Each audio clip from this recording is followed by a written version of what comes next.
Buenas tardes, estimada comunidad. Les damos la bienvenida a nuestro webinar ¿Cómo tramitar mi herencia? El día de hoy nos acompaña el doctor Daniel García, quien es magistrado de la Corte Superior de Justicia de Piura y ex registrador público encargado de la SUNAR de Lima. Esperamos que sea de su utilidad y agrado. Quiero sumarme al agradecimiento que ha hecho la organizadora del evento. Les agradezco también por estar aquí acompañándonos en esta charla, que como ya se mencionó, tiene como propósito explicar el procedimiento de trámite, de cómo tramitar una herencia, ¿sí? Déjenme compartir pantalla, por favor, un momento.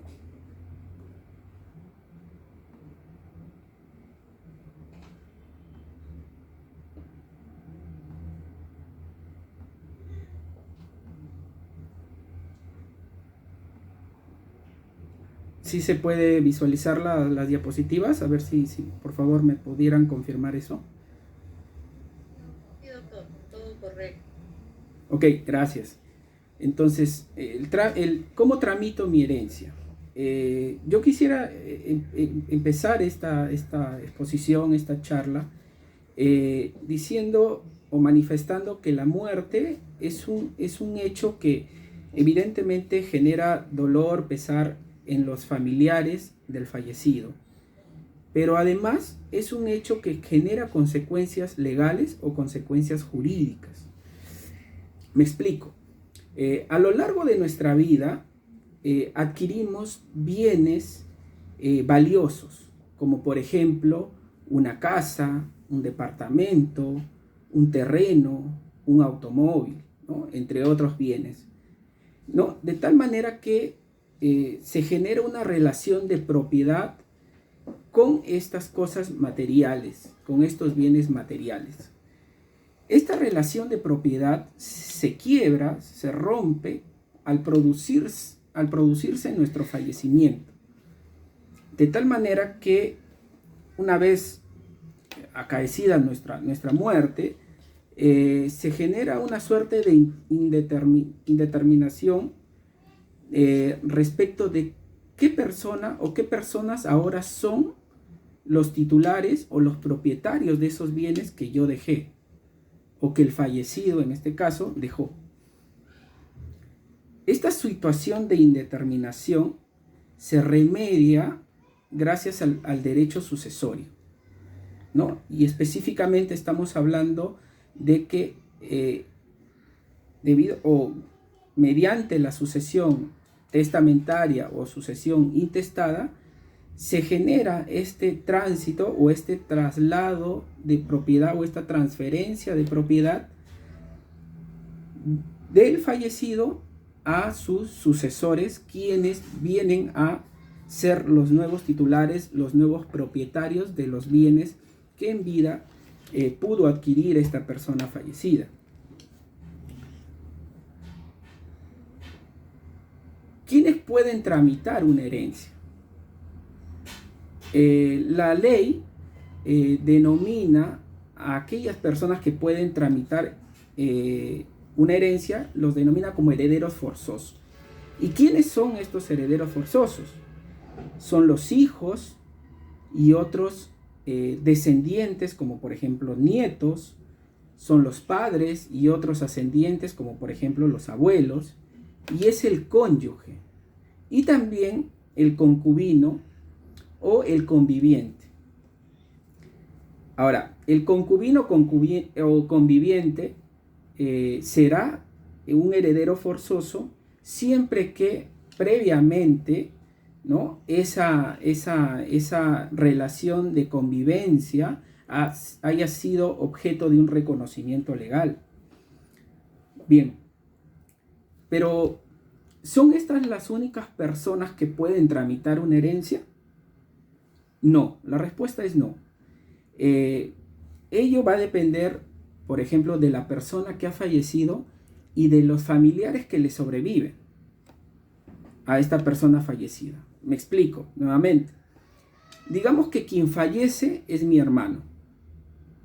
Y mi hermano ya no tenemos padres vivos, abuelos tampoco. Mi hermano era soltero, no tenía esposa, tampoco tenía una relación convivencial y tampoco tuvo hijos. Entonces, en ese supuesto, ¿quiénes podrán tramitar la herencia? Podrán tramitar la herencia, por ejemplo, en ese supuesto específico, yo podré tramitar la herencia como hermano, conjuntamente con mis demás hermanos también, ¿no? Entonces, la herencia puede ser tramitada por ciertos familiares del fallecido, y esto mucho va a depender de qué personas le sobrevivan a la persona fallecida.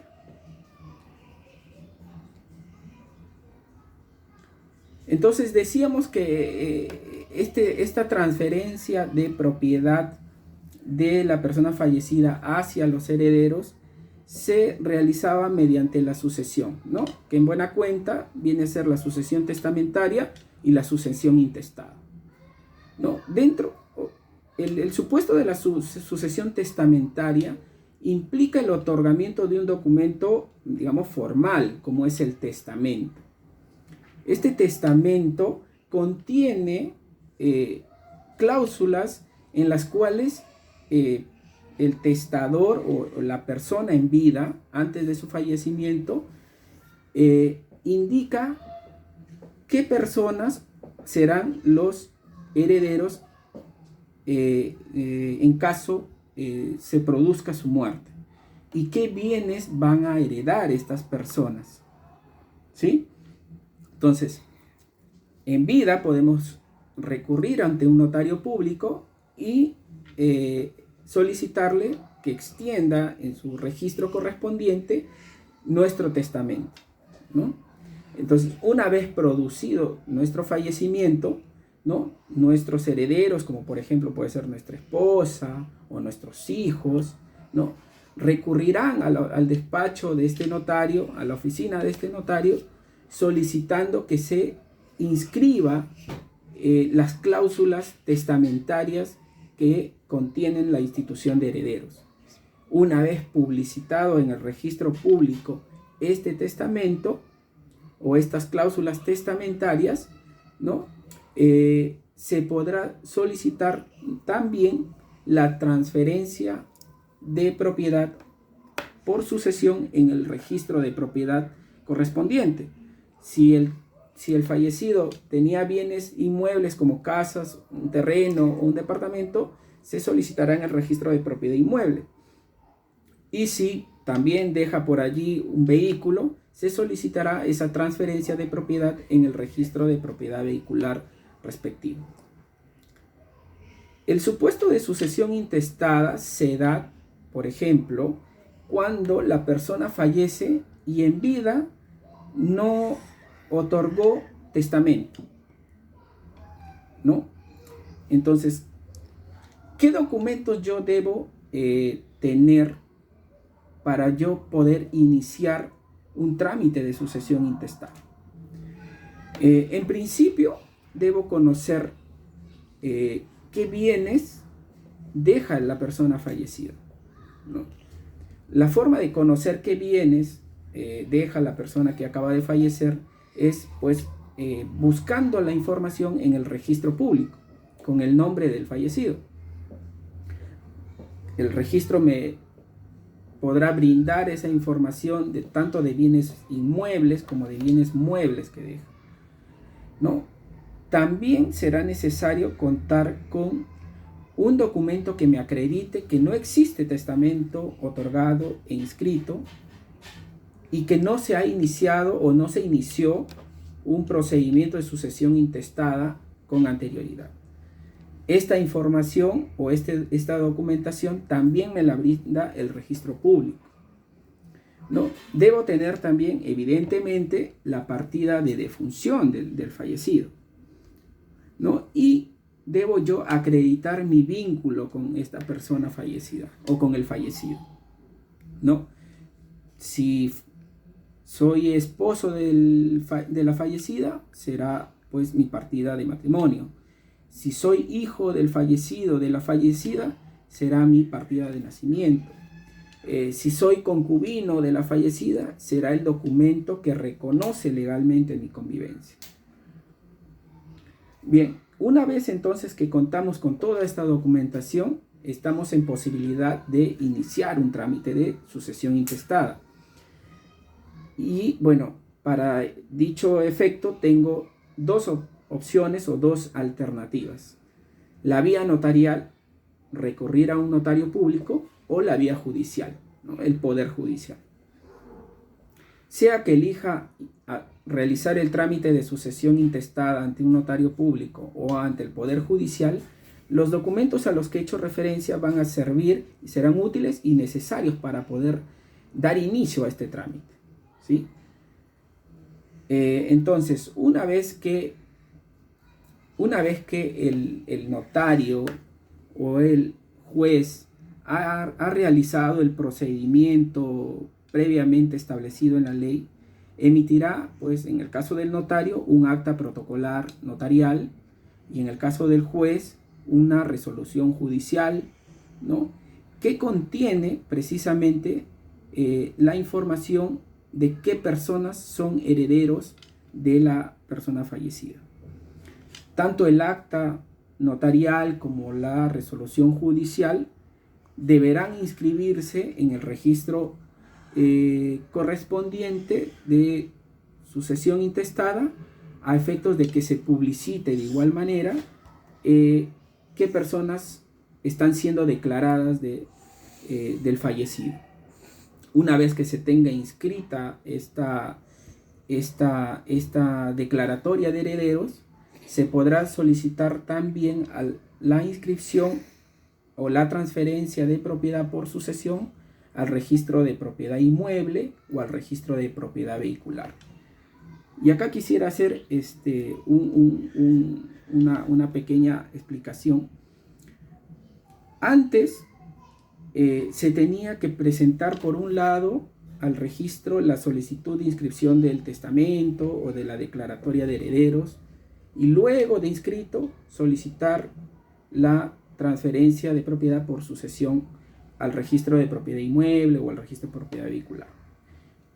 Hasta ya hace unos años atrás, con una sola solicitud de inscripción se puede hacer ambas inscripciones, tanto en el registro de testamentos o en el registro de sucesiones intestadas, como en el registro de propiedad inmueble o propiedad vehicular.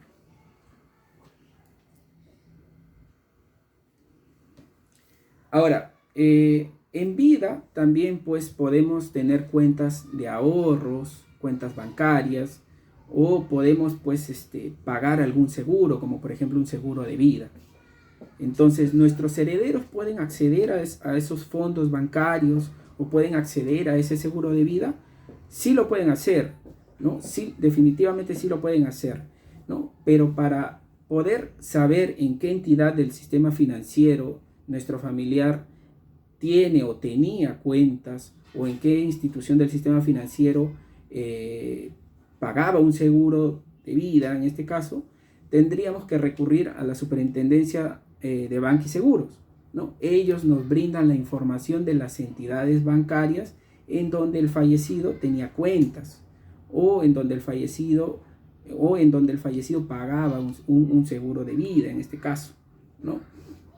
Será necesario acreditar siempre el fallecimiento del titular, ¿no?, de estas cuentas bancarias o de este seguro de vida, ¿no? Y acreditar que tenemos un legítimo interés para pedir esa información, ¿no? Por ello es muy necesario acreditar ese legítimo interés mediante el testamento, como lo mencioné, contiene o indica que somos herederos de la persona fallecida, o mediante el documento de declaratoria de herederos, ¿no?, el acta notarial o la resolución judicial que nos tenga como herederos del fallecido. Ahora, ¿se heredan las deudas u obligaciones del fallecido? Sí se heredan, ¿no? Hay que mencionar que no solamente la muerte genera la transferencia de derechos o de bienes, sino también genera pues que los herederos puedan asumir las obligaciones que dejó pendiente ese fallecido, ¿no? Mencionaba al inicio de mi exposición que a lo largo de nuestra vida adquirimos bienes, digamos bienes valiosos, ¿no? Pero también adquirimos obligaciones, ¿no? Así, por ejemplo, podemos adquirir un crédito hipotecario, ¿no? Un crédito vehicular, ¿no? Adquirimos deudas como consecuencia de la utilización de una tarjeta de crédito. Entonces, estas deudas en principio podrían ser trasladadas también a los herederos, pero habría que analizar pues, si dichas deudas se encuentran aseguradas, como por ejemplo con el seguro de desgravamen, ¿no? El seguro de desgravamen es un seguro que precisamente se paga, ¿no? Para que en situaciones como muerte del titular del crédito, pues ese seguro de desgravamen cubra o pague la parte de la deuda que todavía o que quedó, digamos, impaga como consecuencia del fallecimiento de nuestro familiar, ¿no? Y de tal manera esto beneficie a los herederos de la persona fallecida. Bien, eso es en cuanto a mi exposición, ¿no? Quiero ahora dar tiempo también para que poder absolver alguna consulta, alguna duda que ustedes hayan o puedan plantear.